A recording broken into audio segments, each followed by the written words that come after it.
चलिए बात करते हैं प्रकृति के उस बल के बारे में जो पहाड़ों जितना ही पुराना है, भूस्खलन। जरा सोचिए, अचानक एक भयानक मिट्टी और चट्टानों का तेज बहाव ढलान से नीचे गिरता हुआ अपने रास्ते में आने वाली हर चीज को निगल जाता है। यह होता है भूस्खलन।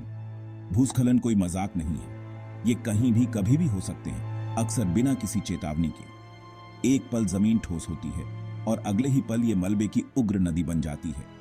ये पृथ्वी हिल रही है, खिसक रही है, हमें अपनी कच्ची शक्ति की याद दिला रही है। ये सिर्फ छोटी मोटी घटनाएं नहीं हैं। हम चट्टान, मिट्टी और मलबे की भारी हलचल की बात कर रहे हैं। ये कई कारणों से हो सकते हैं, भारी बारिश से लेकर भूकंप तक, यहां तक कि मानवीय गतिविधियों से भी। जंगल में ज्ञान ही जीवन रक्षा है। सुरक्षित रहने के लिए यह समझना बहुत जरूरी है कि भूस्खलन का क्या कारण है, चेतावनी के संकेतों को कैसे पहचानें और जब एक बार भूस्खलन हो जाए तो क्या करें। जब भूस्खलन की बात आती है तो प्रकृति के पास अपना खुद का शस्त्रागार होता है। भारी बारिश एक प्रमुख कारण है। जमीन की कल्पना कीजिए जो पूरी तरह से भीगे हुए स्पंज की तरह हो। एक खड़ी ढलान और गुरुत्वाकर्षण बाकी काम करता है। पृथ्वी अपनी पकड़ खो देती है और नीचे गिर जाती है। भूकंप एक और ट्रिगर है। वो झटके, पृथ्वी के भीतर से आने वाले वो झटके चीजों को हिलाकर रख सकते हैं। ढलान कमजोर हो जाते हैं और अचानक जो स्थिर था वो मिट्टी और चट्टानों के झरने में बदल जाता है। ज्वालामुखी विस्फोट भी भूस्खलन का कारण बन सकते हैं। भीषण गर्मी बर्फ को पिघला सकती है, जिससे मड़फलो बनते हैं जो विनाशकारी बल के साथ पहाड़ों से नीचे गिरते हैं। और फिर कटाव है। नदियां, लहरें, यहां तक कि ग्लेशियर भी धीरे धीरे ढलानों को कमजोर कर सकते हैं। उनकी स्थिरता को तब तक कमजोर करते हैं जब तक कि वे अंततः रास्ता न दे दें। हमें लगता है कि हम नियंत्रण में हैं, लेकिन सच्चाई ये है कि इंसान भी भूस्खलन को ट्रिगर करने में भूमिका निभाते हैं। वनों की कटाई एक प्रमुख कारक है। पेड़ प्रकृति के एंकर की तरह होते हैं। उनकी जड़ें मिट्टी को बांधती हैं। उन्हें काटने से जमीन कमजोर हो जाती है और स्लाइड के लिए तैयार हो जाती है। खनन एक और अपराध है। हम संसाधनों की खुदाई के लिए धरती में गहरी खुदाई करते हैं, लेकिन ऐसा करने से हम ढलानों को अस्थिर कर सकते हैं, जिससे उनके ढहने का खतरा बना रहता है। निर्माण, खासकर ढलानों पर, जोखिम को और भी बढ़ा सकता है।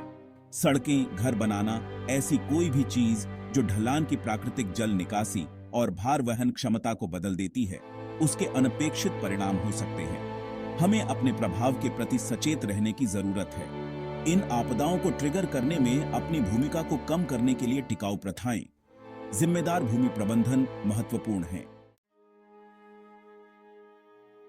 भूस्खलन अपने पीछे विनाश का मंजर छोड़ जाते हैं। घर मलबे के ढेर में तब्दील हो जाते हैं, सड़कें मलबे के पहाड़ों के नीचे गायब हो जाती हैं और पूरे समुदाय दुनिया से कट सकते हैं। मानवीय कीमत बहुत बड़ी होती है। जान गई, छोटे आई, परिवार विस्थापित हुए, प्रभाव विनाशकारी है। और ये सिर्फ तत्काल बात की बात नहीं है। आर्थिक परिणाम लंबे समय तक चल सकते हैं। बुनियादी ढांचे का पुनर्निर्माण, उत्पादकता में कमी, वित्तीय बोझ बहुत बड़ा है। पर्यावरण को भी नुकसान होता है। भूस्खलन पूरे पारिस्थितिक तंत्र को दबा सकते हैं, आवासों को नष्ट कर सकते हैं और वन्यजीवों का सफाया कर सकते हैं। वे नदियों को बांध सकते हैं, जिससे ऊपर की ओर बाढ़ आ सकती है और नीचे की ओर धाराओं और नदियों के मार्ग को बदल सकते हैं। परिदृश्य पर निशान पीढ़ियों तक रह सकते हैं। इन घटनाओं की शक्ति की एक कठोर याद दिलाते हैं। भाग 5, रोकथाम और शमन। भूस्खलन से निपटने का सबसे अच्छा तरीका है कि उन्हें पहले स्थान पर रोका जाए या कम से कम उनके प्रभाव को कम किया जाए। यह प्रकृति की शक्ति का सम्मान करने और उसके खिलाफ नहीं, बल्कि उसके साथ काम करने के बारे में है। ढलानों पर वनस्पति, विशेष रूप से गहरी जड़ों वाले पेड़ लगाने से मिट्टी को स्थिर करने में मदद मिल सकती है। रिटेनिंग दीवारों के निर्माण से समर्थन मिल सकता है और कटाव को रोका जा सकता है। उचित जल निकासी व्यवस्था के माध्यम से पानी को ढलानों से दूर मोड़ना महत्वपूर्ण है। पूर्व चेतावनी प्रणाली महत्वपूर्ण है। भूस्खलन आने से पहले समुदायों को खाली करने के लिए कीमती समय देने के लिए वर्षा, जमीनी हलचल और अन्य संकेतकों की निगरानी की जा सकती है। और भूमि उपयोग योजना के बारे में मत भूलना। उच्च जोखिम वाले क्षेत्रों में निर्माण से बचना है। भाग 6, जब आपदा आती है, भूस्खलन से बचना। कभी कभी हमारे सर्वोत्तम प्रयासों के बावजूद आपदा आती है। अगर आप भूस्खलन में फंस जाते हैं तो हर सेकंड मायने रखता है। अगर आप किसी इमारत के अंदर हैं तो बाहर निकलने की कोशिश करें और तुरंत ऊंची जमीन पर चले जाएं। अगर बचना नामुमकिन है तो फर्नीचर के एक मजबूत कोने के नीचे या दरवाजे में आश्रय लें। शांत रहें, अपनी ऊर्जा बचाएं और मदद के आने की प्रतीक्षा करें। भूस्खलन के बाद बेहद सतर्क रहें। जमीन अस्थिर हो सकती है और हमेशा आफ्टरशॉक का खतरा बना रहता है। स्थानीय अधिकारियों की बात सुनें, उनके निर्देशों का पालन करें और प्रभावित क्षेत्र से दूर रहें।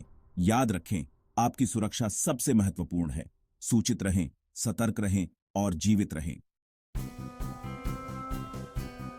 भाग 7, ज्ञान ही शक्ति है, जागरूकता फैलाना।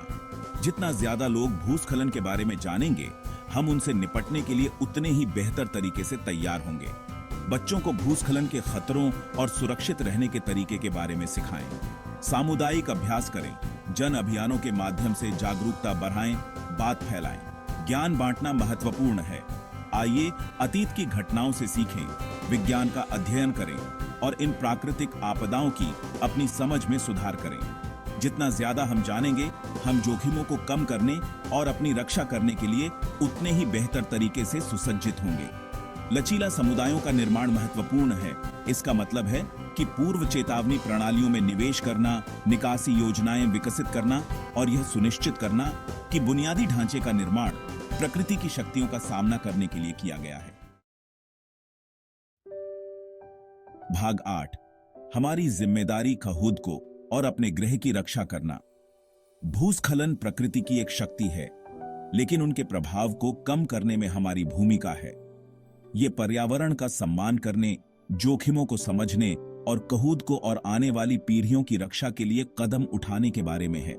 आइए हम अपने कार्यों के प्रति सचेत रहें, टिकाऊ प्रथाओं को बढ़ावा दें और एक सुरक्षित और अधिक लचीला दुनिया बनाने के लिए मिलकर काम करें। याद रखें, पृथ्वी हमारा घर है और इसकी देखभाल करना हमारी जिम्मेदारी है। सतर्क और सुरक्षित रहें। भूस्खलन के प्रभाव को कम करने की शक्ति हमारे हाथों में है। हमारे चैनल को सब्सक्राइब करना ना भूलें और इस वीडियो को लाइक और शेयर जरूर करें। आपके साथ फिर मिलेंगे एक और इंटरेस्टिंग वीडियो में।